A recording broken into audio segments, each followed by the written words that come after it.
Flight attendants around the world are joining forces today in what's being called a day of action. Well, you're seeing that action play out, Laura. You're hearing the demands of... I was knocked back 3 feet before falling to the ground. Have you ever wondered why flight attendants take to the streets in protest? From dealing with jet lag to handling crazy, unruly passengers, their job is far more challenging than most people realize. So buckle up and stay tuned as we discover the hidden struggles of flight attendants and why their fight for better working conditions as well as pay is more critical than ever. Now, before we begin, I want to make sure that this is clear that this video is for educational purposes only. My goal is to shed light on the realities of flight attendants. I am not a flight attendant. I do, however, have flight attendant friends. This video is not to discourage anyone from pursuing this career. Every job has its challenges and rewards. Many flight attendants find their job incredibly fulfilling. If you're passionate about flying and helping people, this career might be perfect for you.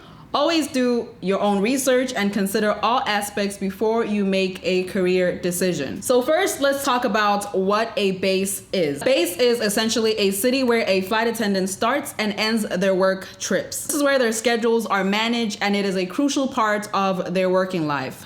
However, being assigned a base far from home can be incredibly challenging. You can be living in LA and your base may be in New York. You may be living in Chicago and your base may be in Texas. I think you guys are getting it. So relocating isn't always feasible and many flight attendants are forced to commute long distances, sometimes even across multiple states, just to get to their base. My name is Caitlin. I want DFW, but I think I'm gonna get Boston. And I got Chicago. I'm Janice. I want to be either based in Dallas or Chicago, and I think I'm gonna get Chicago. And I got Chicago. I want Charlotte, and I think I'm gonna get Charlotte. Hi, I'm Anna, and I also got Chicago. My name is Michael, and I really want Miami, and I think I'm old enough to get it, so there. I am Michael McGeehan, and I am going to Miami. Do flight attendants get to choose where they're based at? Yes and no. Yes, because you do get the chance to bid for the base you want, which means you rank the bases 1 to whatever, the base you want the most to the base you want the least. But no, because ultimately where you get based at is dependent upon company needs, what bases they need people at, your seniority, all that goes into where you actually get placed at. Sometimes you get somewhere in the middle. It really just depends, but it is nice that they give you the chance to kind of tell them what you want because they might be able to accommodate you. More on that in a bit. Let's talk about their pay rate. If you didn't know, flight attendants don't get paid until their aircraft doors are closed. Now, I've always known this, but every time it is brought up again, it surprises me. All the time that they spend boarding passengers, assisting with seats, and even dealing with delays while the plane is still on the ground is unpaid. And as you guys may guess, this can add up to a significant amount of unpaid hours, which stinks. And also, they are not paid for time spent waiting in the freaking airport between flights. Only when those airplane doors are shut is when their time starts clocking on their hourly wage. Now, on top of the pay structure, the physical and the mental toll it takes on their bodies is immense. Between the irregular sleep patterns as well as long hours of working can wreak havoc on their bodies and overall health. Many flight attendants have reported feeling perpetually tired as well as drained, a feeling that doesn't just disappear after a night's rest. Hi, my name's Jillian, and this is how much I made in my first year as a flight attendant. So I work for an ultra low cost carrier, and I started out at $21 an hour, and then after 6 months I went to $25 an hour. When I hit a year, it went to 29 something an hour. And you may think that's a lot. It's not, because that's only how much we got paid for our flight time hours. So when we're walking through the airport, we're not getting paid. When we're delayed, we're not getting paid. When the doors open, we're not getting paid that rate. So only flight time hours. We'd also get paid a per diem, which is just our time away from base. So for every hour that we're away on a trip, we would get a very low rate of $2 and something an hour. And for every turn I worked, the per diem was taxed. So that's how much I made for my taxable per diem because I didn't really work turns a lot. But the other main chunk of my money was my per diem that I got on trips that was not taxed, which is why it's negative. But I made that much for my per diem on my trips. We would also get paid extra if we worked holidays, and we had 2 different contracts this year, so this is how much I got for my holiday pay. And the first contract, we would get a $50 straight rate for every holiday we worked, and our new contract is we get 200% for every hour we work on a holiday. We'd also get paid a little extra if we worked international trips. I only did international turns, so I didn't really get that much extra, but I made a little measly $9.61. Then I made $400 being lead flight attendant. We would get an extra $2.50 per hour that we worked, flight time, for being lead flight attendant. For every hour we worked over 85 hours in the month, we would get time and a half pay. And the number at the bottom, $2,694.49, is how much I made in time and a half overtime pay. And then for half of this year, I was on reserve, so we get a guarantee of 72 hours when we're on reserve, and any trip picked up over that, we get it on top of our guarantee. And it was called overtime, even though it wasn't time and a half pay, but it's time and a half pay until 85 hours. So the $3,602.50 is my overtime pay, but it's really just straight pay. I don't know if that makes sense, but hopefully it does. Also, for any credit card we turn in, we'd get $55 for every approved application, and if it was declined, it was like $5 or $10, and I made $605 in our credit card applications program. So obviously your deductions are going to be different depending on what insurance programs and plans, whatever you opt in or opt out. But this was mine, just to kind of give you an idea. This was only for me, my dental, my medical, and my vision. And then we were unionized, so we did have union dues every month, and it was $25 a paycheck, and we got paid bi-weekly. And when buying your uniforms, there was an option to just do a payroll deductible payment, so I just did that instead of paying it on my credit card. What's not shown is we would get a very small percentage of in-flight sales that we would split between the whole flight attendant crew, but it's on like a different card, and it was very minimal. It was like $20 or $30 every 2 weeks, so it did help out, you know. I'd like pay my gas on it and stuff, but I'm not going to include that because for me it was just kind of seen as like free money. Even though I was earning it, but I'm not going to include that. I hope this was helpful. If you guys have any other questions, just let me know. I hated being a flight attendant, and this is why I quit. I was a flight attendant for 6 years, and I was with one of the biggest airlines that you could possibly imagine. I hated every single second of it. Number one, your whole entire life depends on seniority. And what I mean by that is when you get hired, that's your seniority date. That dictates everything. Dictates what aircrafts you're flying, what holidays you're flying, if you have weekends off, if you can hold certain dates off. Another big thing of why it's so important is when you travel. For my airline, you can book for standby, meaning if there is empty seats on the airplane, you can get on based on your seniority. And I would say new is considered at least 5 years or less. The next thing is the training is so intense. I had to do 2 months of training. It was 6 days a week. We did like 15-hour days. You take a million different types of tests, and if you don't pass tests within 80% or above,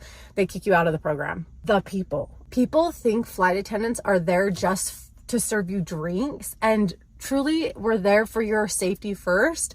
And people are traveling when they are in the hardest times of their life. They are sleep deprived, they're traveling for an emergency, a funeral. There's a lot of times people are at their lowest when traveling, and who gets the brunt of it? Flights that you have to fly. Everyone thinks when you're flying at the very beginning, you're flying to Honolulu and Paris, and that can be the case, but mostly you are flying 3 destinations a day to Idaho, Minnesota, and having very short layovers, and you're waking up super early and doing red eyes. It's just not fun. At the time, me and my husband could not afford airplane tickets around the world, and we got to visit everywhere in the world. I am so grateful for that. And two, I got to bring my parents along and my children along. When you're by yourself exploring the world on a layover, it's kind of sad. That's my opinion on why being a flight attendant is not as glorious as it seems. With such demanding tasks, you may be asking, well, where do they sleep besides on the plane? Well, Crash pads. These are pretty much shared apartments near their base where flight attendants can catch some sleep between flights. Now, it is important to know that these crash pads can have from 2 flight attendants to 10 flight attendants to 7. It just depends. But the pro in this is, although it is a shared space, all of you guys are working. So not everyone is going to be in that same apartment complex at the same time. Maybe about 2 or 3 days out of the month will you find all of them in one apartment. Not too bad if you want to save on a little money. What it's really like to stay in a crash pad.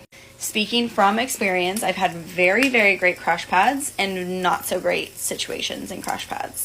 Do your research when looking for a crash pad and always tour the place in person. I found the cutest crash pad in Seattle and I am so happy and so relieved that I don't have to sleep in the crew lounge anymore or have to get a last minute hotel. Honestly, it's not as bad as you would think. There's 12 people that stay here, but there are times that you're alone in the crash pad. Like right now, I'm literally the only person because people use this as a crash pad. You are here before or after a trip only when you have to, and you go home on your days off. I didn't get the base I wanted, so now I had to settle with my second choice. Non-revving with a charter company is so difficult. We are at the very bottom of the list. 4 flights later, I finally made it to Seattle. I applied to this company because I want to fly international and stay based in Texas. Seattle was my second choice, and I had to find me a crash pad. After a long and hard search on Facebook, I finally found one. It's 3 bedrooms, 2 baths. I'm the blue section, so I have my own space in the fridge, and I'm staying in a top bunk. I was on reserve for 24 hours, so I was here for 2 days, and I was very cozy. Everyone here is a flight attendant, so I only met 2 of them. Everyone else is out working. So the good thing is that it's never really crowded. When becoming a flight attendant, please do not have your heart set on something. In this industry, there's always changes and you need to be flexible. My name's Taylor, I'm a flight attendant, and I've stayed in 4 different crash pads. This one is by far the best. So as you walk in, you have a spot to put your jacket and your shoes, and then luggage goes right over here. There is a laundry room right in this area, 2 refrigerators. Nice large kitchen for meal prepping, which I'm doing right now. Cute little patio with a nice large living room, even a fireplace for ambiance. Little area to get ready. We each get a cubby for all of our personal belongings, and then the bathroom. This crash pad is 3 bedrooms. Each bedroom has 4 beds. These are typically what a bed looks like. It has curtains for privacy. We each have hooks for our towels, 1 drawer, and then a spot in the closet to hang our uniforms. I mean, how cute is this little hot chocolate nook? We even have a spot for coffee and tea. Not everyone can afford even these basic accommodations. And it is unfortunate, but some flight attendants resort to sleeping in their cars in order to save money, especially when their base is far from home, and you guys know how expensive hotels can be. And even if they're not expensive, it adds up because you are not paid if you are not working. I'm a flight attendant, and this is what I consider one of the most difficult things about my job. Currently, I'm working a 4-day trip. That means I do not go home at all for 4 days. But to add on top of that, I'm a commuter. So I left for work an entire day before I even had to be at work. This was one of those trips that just had me wanting to be in tears by the end of it. Each day was never what it was supposed to be. Here's what I find most difficult. At the end of a long work day and you want to be surrounded by things that feel familiar, that bring you comfort. As a flight attendant, you go back to an empty hotel room. I'm not saying that I don't love my coworkers and the passengers, but by the end of 5 days, you can feel very alone. And then there are passengers, of course. Flight attendants often have to deal with difficult and sometimes downright crazy customers, which is some of y'all. From handling in-flight medical emergencies to dealing with unruly, crazy passengers that are refusing to follow safety protocol. Their job requires a high level of patience as well as diplomacy. I was hit in the head, knocked to the ground, and I sustained very serious injuries as a result of that. You shouldn't touch me. You shouldn't touch me. You shouldn't. You push me. You push me. You push me. Why somebody touch me? Don't touch me.